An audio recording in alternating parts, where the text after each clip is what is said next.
안녕하세요. 책으로 승부입니다. 세계 역사 이야기 중세편으로 함께 나눠보겠습니다.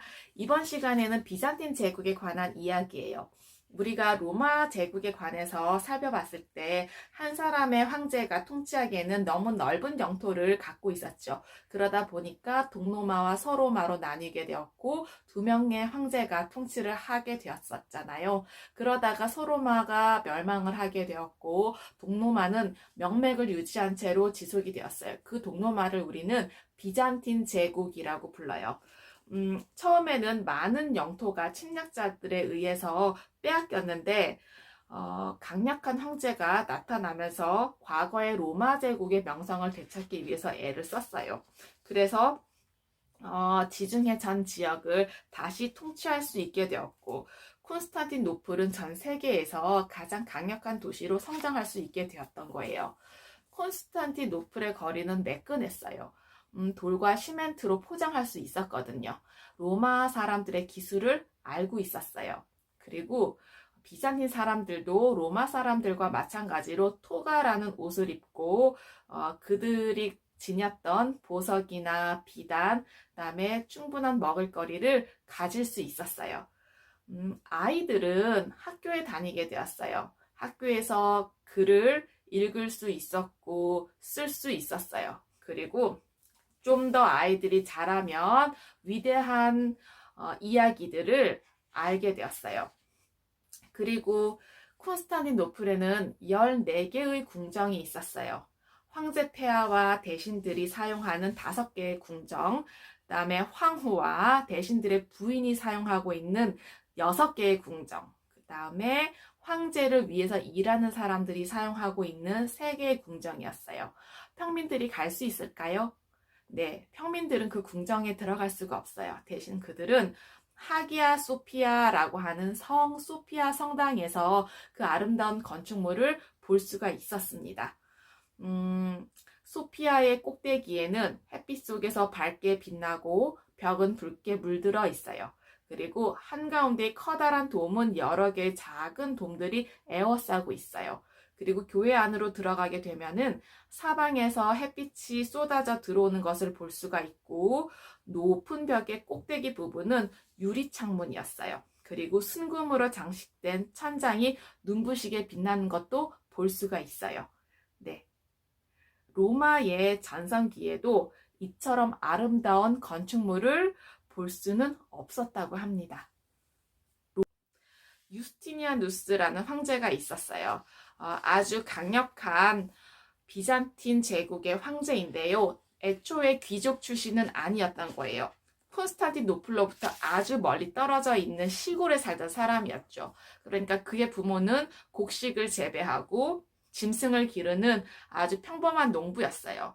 그런데 유스티니아누스는 훌륭한 사람이 되고 싶었어요. 그러다 보니까 틈이 날 때마다 쉬지 않고 법률, 음악, 시를 공부하고 종교서적도 읽었어요. 그래서 콘스탄티노플에 있는 학교에 들어가 공부하고 싶다고 부모님을 졸랐던 거예요. 마침 부모님은 허락을 해주었고요. 이 아들은 집을 떠나서 콘스탄티노플에 있는 학교에서 공부를 할 수 있게 되었어요. 무척 어려웠대요. 공부하는 것도 아주 어려웠고 너무 낯선 그 거대한 건물들과 많은 사람들이 굉장히 낯이 설었는데도 학교를 잘 마치고 군대에 들어가게 되었어요.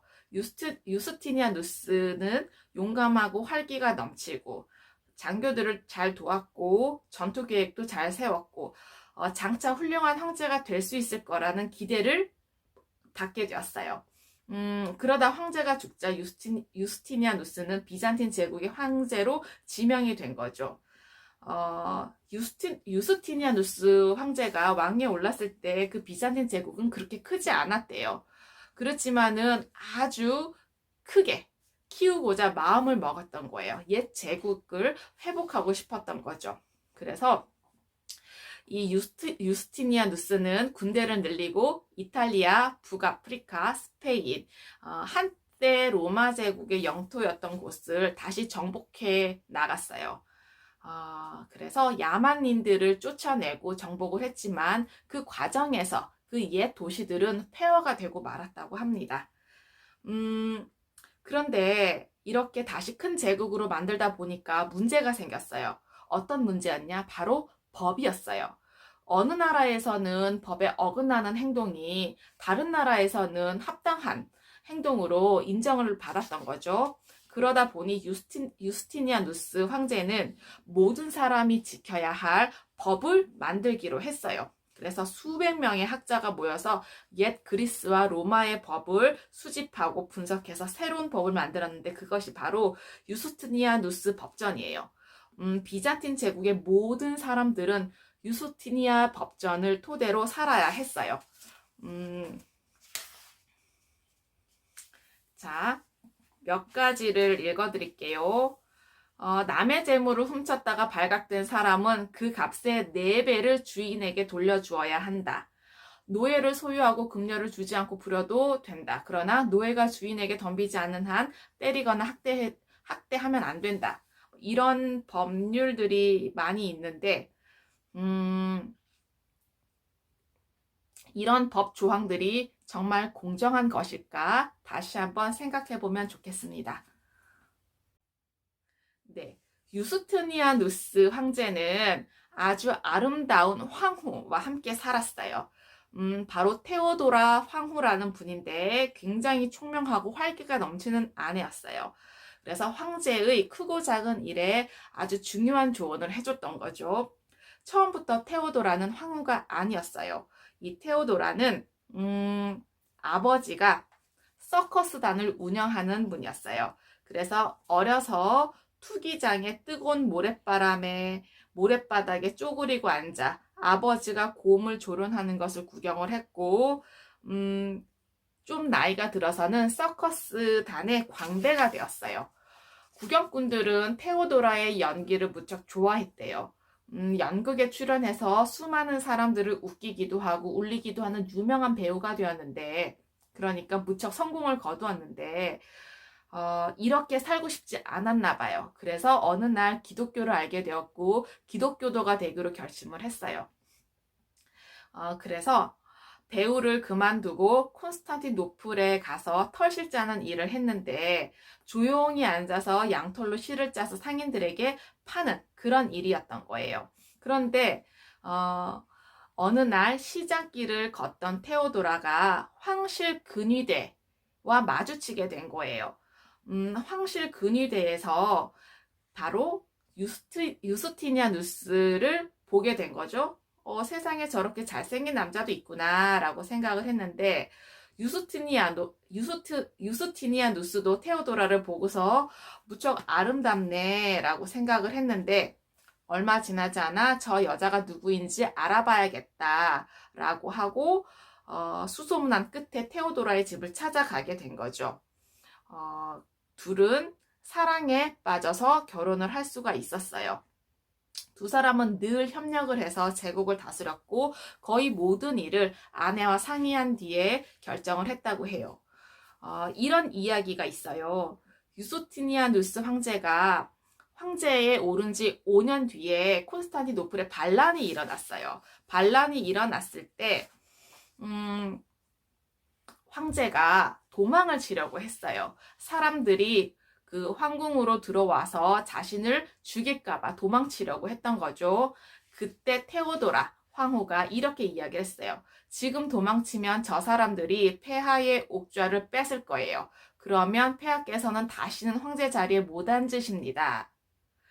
정희 가시려면 혼자 가십시오. 폐하께서는 수중에 돈도 많으시고 어느 항구에서든 황실 소유의 배를 타고 다닐 수 있습니다. 저는 이 화려한 옷과 보석이 아까워서라도 가지 않으렵니다. 이제까지 황제이셨던 분께 어찌 떠돌이 도망자가 되려 하십니까? 지금 도망친다면 얼마 지나지 않아 이 자리에서 죽지 못한 걸 후회하실 것입니다. 이렇게 이야기를 했던 거죠. 그래서 테오도라의 이 말을 듣고 결국에는 떠나지 않기로 결심을 했다고 그래요. 그래서 옥좌를 지켰고 파괴된 도시를 재건할 수 있었고 그리고 파괴되었던 그 소피아 궁전, 그러니까 성 소피아 사원을 더 크고 아름답게 지어서 남은 일생 동안 아주 평화롭게 지낼 수가 있었다는 이야기입니다. 네, 유스티니아누스 황제는 폐허가 된 콘스탄티노플을 다시 재건을 했어요. 그 중에 하나인 하기아 소피아, 그러니까 소피아 성당을 다시 재건을 했는데 2명의 건축가에게 새로운 건물을 설계하도록 했고요.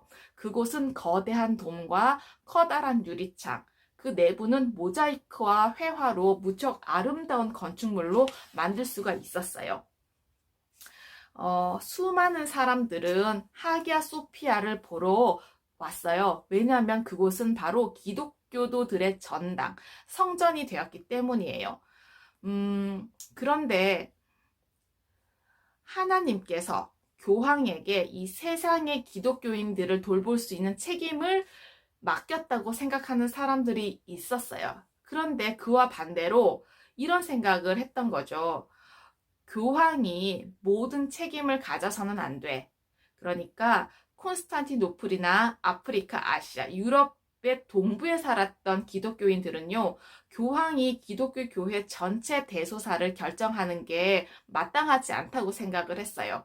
그래서 예루살렘이나 로마, 콘스탄티노플이나 어떤 다른 교회 지도자들이 모여서 의논을 해서 협의를 해서 대소사를 결정을 하고 그 결정이 옳은 것인지 기독교인들이 동의를 할 때에만 받아들여져야 된다고 생각을 했던 거예요. 그래서 유럽의 서부, 교황의 책임이 중요하다고 생각했던 사람들과 유럽의 동쪽, 그러니까 교회 지도자들이 협의해서 결정을 해야 된다는 그 2개의 파로 나눠지게 된 거예요.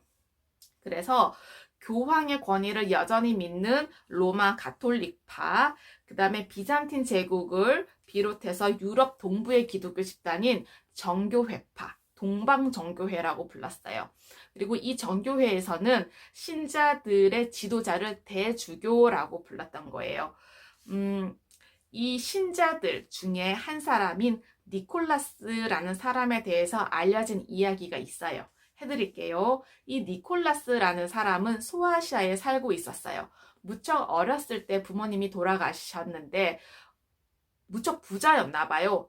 많은 돈을 니콜라스에게 남겨줬던 거죠. 이때 이 시절에는 딸들을 시집 보내기 위해서는 부모님이 사위에게 미리 지참금이라는 돈을 줬어요. 그런데 가난한 집 딸들은 지참금이 없어서 결혼할 수가 없었던 거죠. 어느 날 니콜라스가 길을 가고 있는데 소녀의 울음소리가 들렸던 거예요. 결혼을 하고 싶은데 너무 가난해서 지참금이 없어서 결혼할 수가 없었다는 그런 이야기죠. 그 이야기를 듣고 몹시 가슴이 아파 집으로 돌아간 니콜라스는 자루에 금화를 담아서 그녀의 집 굴뚝으로 이렇게 밀어 넣어준 거죠. 그런데 또 이런 이야기를 들은 거예요. 동생들은 어떡하지? 동생들도 시집가고 싶을 텐데 그 얘기를 듣고 다시 니콜라우스는 집으로 돌아가서 또다시 금화를 넣은 자루를 갖고 와서 굴뚝으로 넣은 거죠. 그래서 이듬해 봄에 세 딸들은 동시에 결혼할 수 있게 되었던 거예요. 비잔틴 제국에 살고 있는 기독교도들 사이에 이 이야기가 끊임없이 퍼져나가게 되었고요. 니콜라스는 성자로 칭송을 받았어요. 성자란 하나님과 특별한 관계를 맺는 사람을 의미를 해요. 그래서 전 세계에 퍼져나간 이 이야기는 지금도 성 니콜라스 기념일인 12월 6일에 어린이들이 선물을 받습니다. 그날이 되면은 아이들이 문간에 신발을 걸어두는데 그 속에 금박지로 싼 초콜릿이나 동전들을 넣어주기도 합니다. 그 성 니콜라스는 바로 지금 우리는 산타클로스라는 이름으로 부르고 있습니다. 네, 바로 비잔틴 제국의 성 니콜라스 성자에 관한 이야기입니다. 재미있으셨나요? 네, 과거의 지혜와 지식을 통해서 현재와 미래의 삶이 좀 더 풍성하고 의미 있기를 기원합니다. 감사합니다.